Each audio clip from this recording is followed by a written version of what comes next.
Leader of the U.S. Navy and ambassador visit Yemen to deepen maritime security.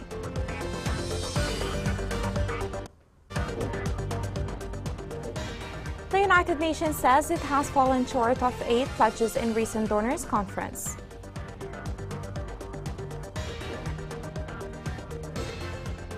Yemeni children continue to struggle with starvation across the country.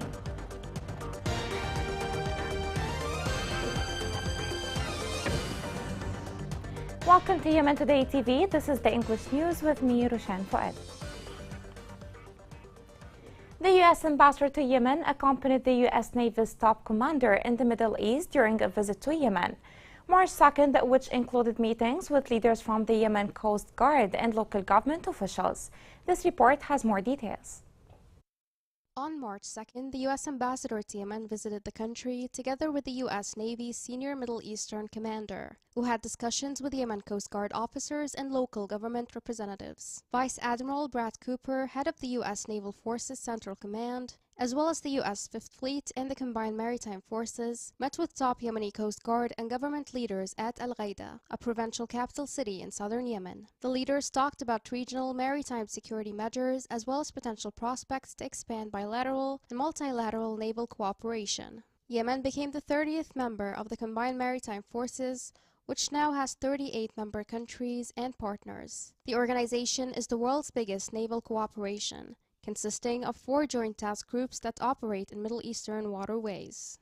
Last October, the Yemen Coast Guard joined ships from Japan, the Republic of Korea, and Spain on a counter-piracy operation in the Gulf of Aden, commanded by Brazil as part of Combined Task Force 151.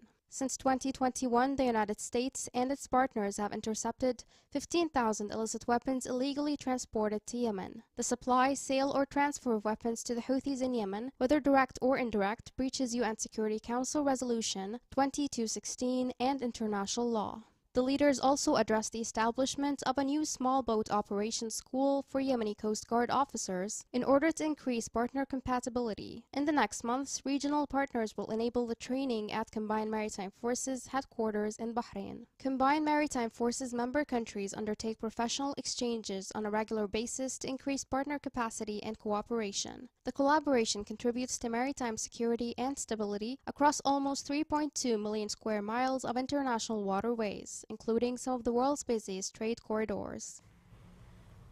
UN falls short of aid pledge to Yemen despite peace efforts. The UN missed its financing target for Yemen by $2 billion last year. The international community was also urged to help restore Yemen's economy, suggesting this would reduce people's suffering over the long term. This report has more details. At a high-level United Nations event, global donors pledged $1.2 billion in aid operations to Yemen in 2023. Millions of Yemenis require humanitarian assistance as the country continues to suffer from the fallout of the prolonged civil war.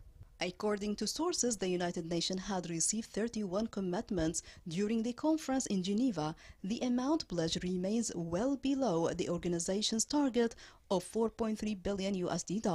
Yemen's economy has grown to a halt due to the 8 years of conflict. Last year, exogenous factors also led to steep falls in Yemen's real relative to the USD dollar, pushing inflation up to 45%. Elsewhere, food prices surged by 58%. In 2022, Yemen relied on the United Nations World Food Programme for basic staples. To date, the conflict has killed thousands of people, 60% from indirect causes, mainly malnutrition and diseases. The war has also raised the country's civilian and physical infrastructure, including its oil sector, Yemen's only source of foreign exchange. Last year, warring parties agreed to a United Nations-propped ceasefire.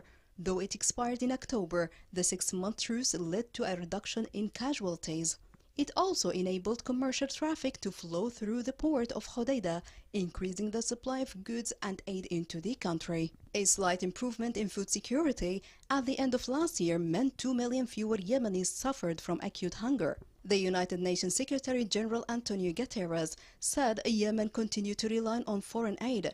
2/3 of the country's population will need humanitarian assistance in 2023. Among those in need, millions are to be living below Yemen's poverty line. Many Yemenis are internally displaced, largely due to climate change-related events. This week's conference took place as the country's rival groups agreed on to an informal suspension of hostilities. Efforts are underway to declare a lasting peace after the parties failed to extend their UN-backed peace agreement last year. The United Nations missed its financing target for Yemen by $2 billion last year. The international community was also urged to help restore Yemen's economy, suggesting this would reduce people's suffering over the long term. Large-scale investment will be needed to rebuild Yemen's physical infrastructure. Securing peace, however, remains the top priority. Without it, millions will continue to face extreme levels of poverty, hunger, and suffering. Meanwhile, the United Nations Secretary-General warned that aid funding would not provide a panacea for Yemen. Humanitarian assistance is a band-aid. It saves people's lives, but cannot resolve the conflict itself. The joint forces thwarted an infiltration attempt by the Houthi militia in Adala. A field military source confirmed that the joint forces failed infiltration attempt by the Iranian-backed Houthi militia, causing them losses in lives and equipment. The militia tried to infiltrate some areas near the line of contact and confrontations, but they were met with the fire of the joint forces, forcing them to flee with their losses.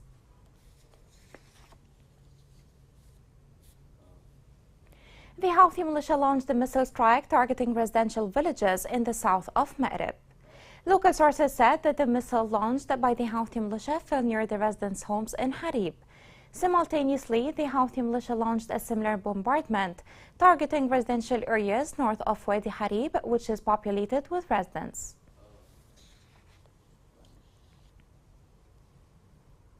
A human rights report revealed that 7 civilians died under torture in the prisons of the terrorist Houthi militia during 2022.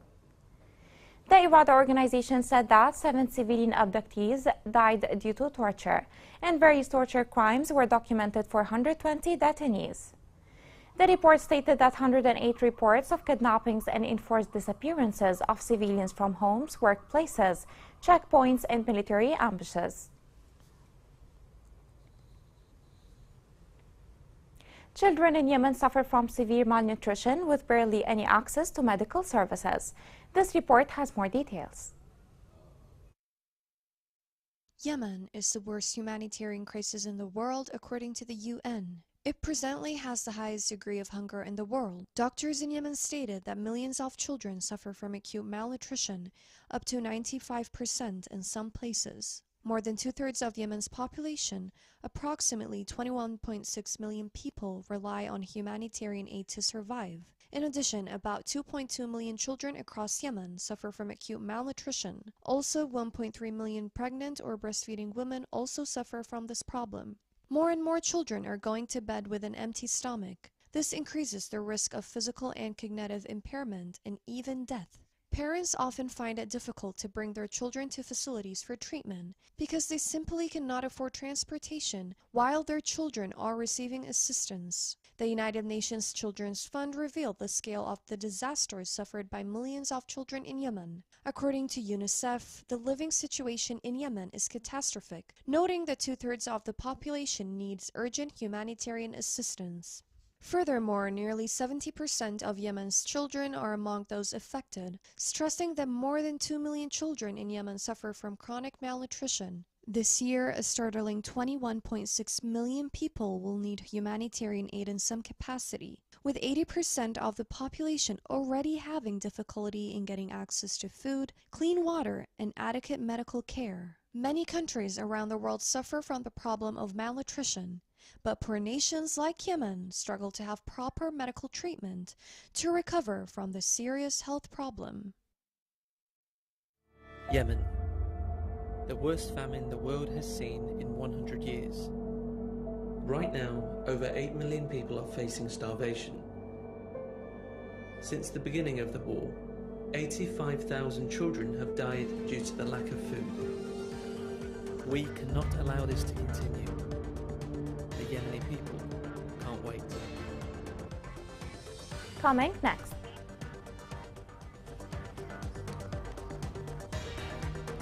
Houses of Yemeni coffee expand fast in the United States.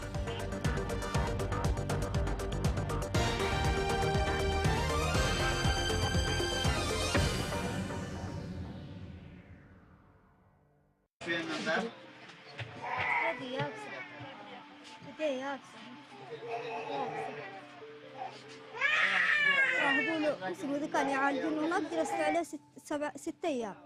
they're giving you nutrition for him?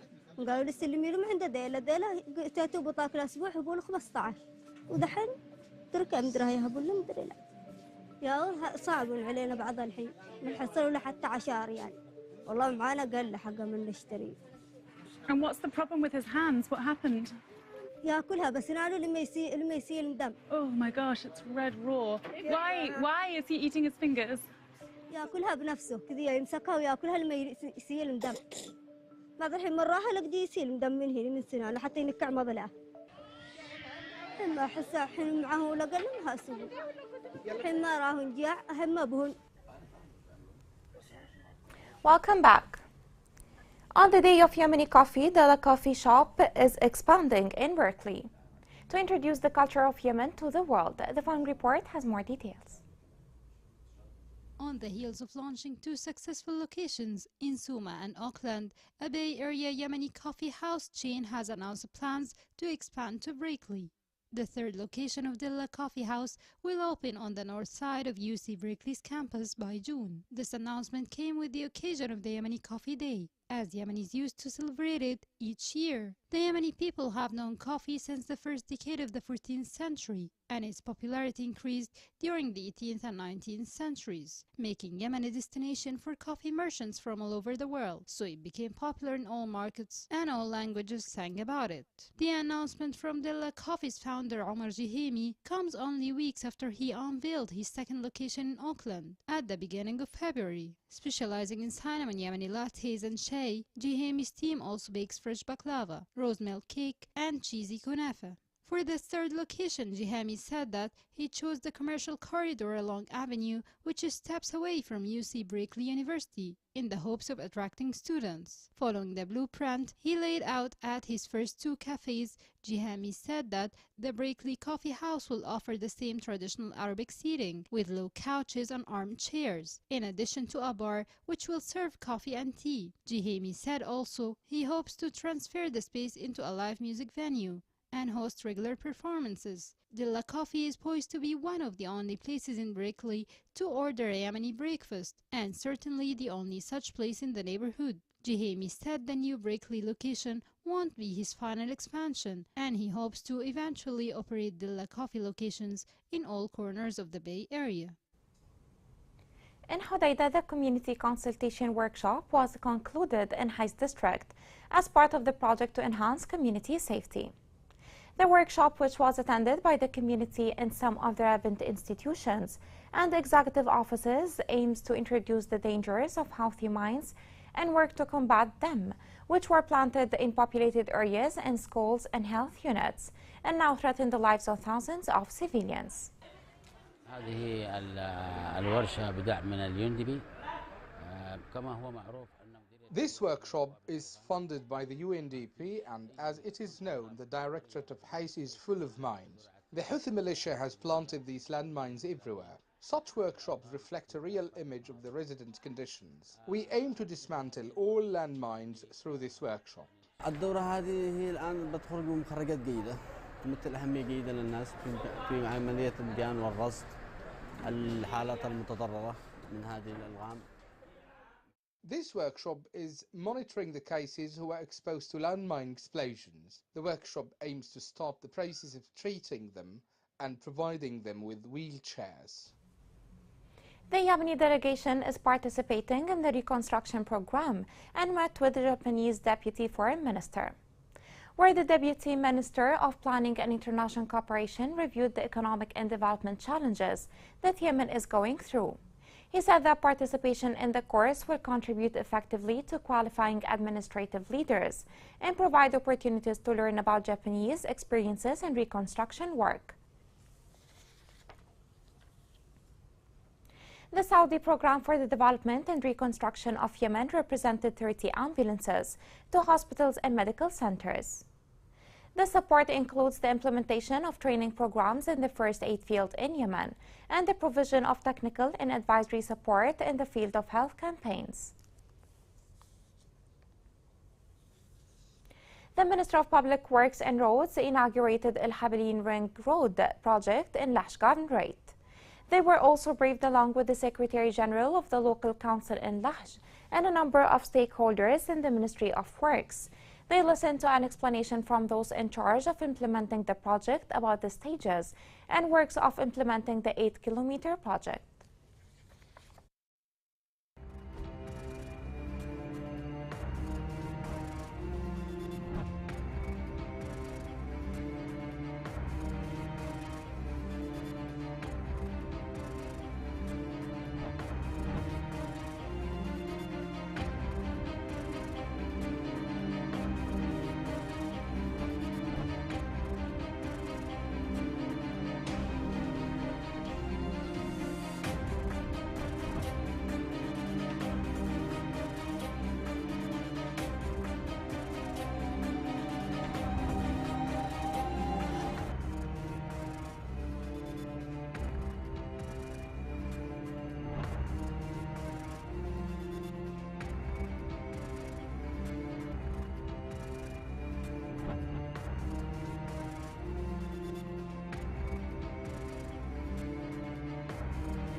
Here is a reminder of the main headlines.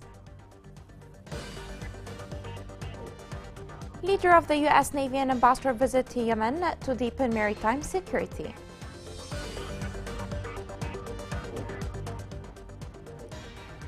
The United Nations says it has fallen short of 8 pledges in recent donors conference.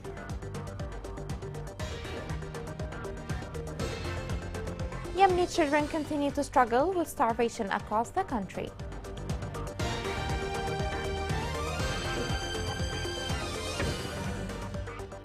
This is the end of the news. It was Roshan Foe. Thank you for watching.